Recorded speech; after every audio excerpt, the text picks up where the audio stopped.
Bienvenue, devant moi se trouve un Xiaomi 17T et aujourd'hui je vais vous montrer comment importer des contacts depuis votre carte SIM vers l'appareil.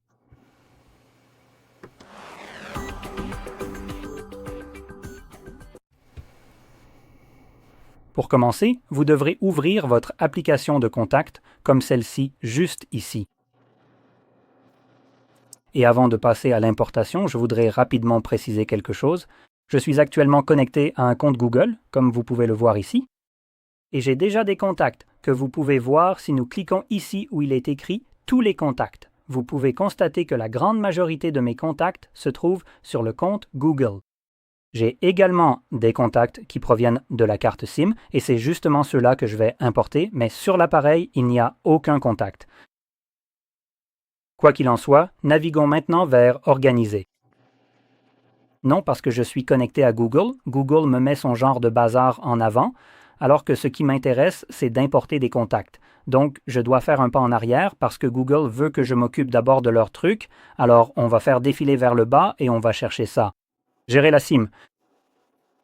Maintenant, je vais être un peu méchant à ce sujet parce que je déteste vraiment ça et je déteste le comportement manipulateur de Google ici, mais bon.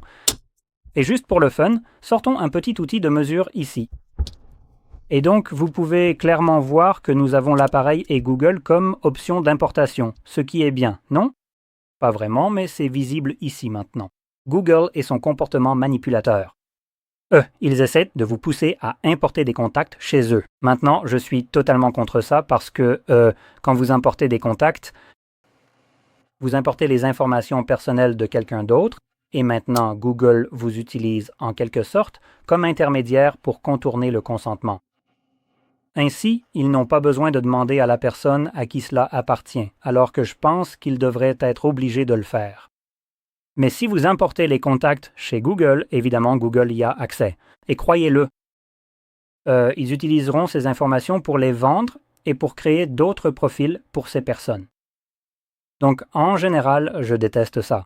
Maintenant, ce qui m'énerve vraiment là-dedans, c'est que ces petits enfoirés sournois ont le culot de vous proposer l'appareil et Google comme option manipulatrice. Parce que si vous voulez importer vos contacts sur l'appareil, vous verrez, appareil. Bon, il est temps de cliquer dessus. C'est l'option, non? Il n'y a pas d'autre option visible. Google, c'est pareil. Vous avez Google juste ici. Ok, cool. J'imagine qu'importer sur cet appareil présente un petit avantage et c'est pareil avec l'appareil. Importer sur Google présente un petit avantage, mais ce n'est pas vraiment ce que Google veut que vous fassiez et c'est pour ça que c'est conçu de cette façon. Maintenant, mesurons cela, parce que c'est un peu pour ça que j'ai apporté ceci. Voilà. Nous regardons ici une taille d'environ 40, c'est ça. 40 et quelques. 42 mm. 42 mm et pour la taille de toute cette fenêtre. Donc, la raison pour laquelle je mesure cela, c'est parce qu'il nous reste à peu près les 2/3 ou les 3/4 de l'écran ici. Donc, cette option devrait certainement être prise, le reste de la page, pour qu'elle soit cachée sous « plus ». Et je voudrais aussi souligner, pour les personnes qui pourraient argumenter à ce sujet, que si vous avez plusieurs comptes, ils ne seront pas sous « plus ». Non, ils seront visibles à côté de celui-ci. Donc il y aura celui-ci, un autre et encore un autre. Et cette fenêtre pourra devenir plus grande. D'ailleurs, elle peut s'agrandir et il n'est pas nécessaire qu'elle soit cachée. Donc vous aurez par exemple l'appareil et le compte Google, réinitialisation complète 1, compte Google, ou appareil et réinitialisation complète compte 2, et toutes ces options seront visibles individuellement à l'écran. Maintenant, il n'y a qu'une seule option qui est toujours cachée, c'est uniquement l'appareil. Maintenant, nous avons 42 mm. Alors, nous étendons cette page d'à peine, voyons voir, 46,5 mm environ. Waouh, c'est-à-dire 5 mm de plus, c'est tout simplement incroyable. Et apparemment, c'est encore bien plus que ça, mec. Je n'en reviens pas du tout. C'est vraiment fou. Il a dû y en avoir. Satya Nadella a dû décevoir beaucoup de femmes quand il a dit « j'en ai encore plus là-dedans ». Et ce n'est que 6 mm, ou 5 dans ce cas, de toute façon. Donc, la raison de choisir uniquement l'appareil, ici, C'est parce que ces informations que vous allez importer restent uniquement sur votre appareil et Google n'y a pas accès, ce qui, évidemment, supprime toute forme de contournement du consentement. Bon sang, Satya Nadella devait vraiment être un grand ami d'Epstein, de toute façon. Nous allons maintenant importer des contacts, donc vous pouvez choisir lesquels vous voulez importer. Si certains d'entre eux sont désélectionnés, ils seront grisés et, en gros, ils seront gris et désélectionnés, ce qui signifie qu'ils sont déjà là, on essaie aussi de les importer. Ignorez simplement le fait que je viens d'avoir une petite absence cérébrale à l'instant.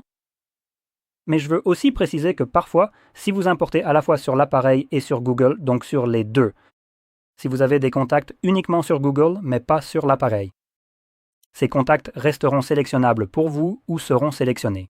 En général, ils ne deviennent désélectionnés que lorsque ledit contact existe déjà, sur tous les emplacements où vous essayez d'importer en ce moment aussi. Et comme vous l'avez vu, l'appareil n'avait aucun contact, donc je peux tous les importer.